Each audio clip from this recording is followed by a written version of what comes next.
ჩვენი თითოეული პროგრამა აქცენტირებული არის უნარების გამომუშავებაზე, იმ უნარების, რომელიც დღეს აუცილებელი არის დასაქმებისთვის, როგორც ლოკალურად, ისე ასე ვთქვათ, საერთაშორისო მასშტაბით და არა მხოლოდ დასაქმება. ჩვენ სულ ვამბობთ ხოლმე, რომ მხოლოდ დასაქმება არ არის მიზანი, დასაქმება თავისთავად განათლებას ვიღებთ იმისთვის, რომ მომავალი შევიქმნათ, თუმცა რაც უფრო მნიშვნელოვანი არის და ალბათ რასაც უნივერსიტეტი უნდა აძლევდეს სტუდენტს და კურსდამთავრებულს არის, რომ მისცე მუდმივი განვითარების სურვილი, იმიტომ რომ მithumetes საბაკალავრო საფეხურით ამთავრდება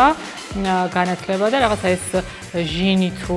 мотиваცია იმის, რომ მუდმივად განვითარდეს აუცილებელია. უნარები იმის, რომ თავისი შექმნას, რაც ძალიან მნიშვნელოვანია, ნუ ეს მეწამული ანტრეპრენერული ნიშა, რომელსაც ძალიან აქტიურად ვიმკვიდრებთ, მე ესე ვიტყოდი, რომ მათ შეძლო თავისი ცოდნა და უნარები, რასაც უნივერსიტეტში მიიღებენ, არა მხოლოდ როგორც დასაქმებულებმა გამოიყენონ, არამედ საკუთარ სფეროში რაღაცა ახალი შექმნა შეძლონ.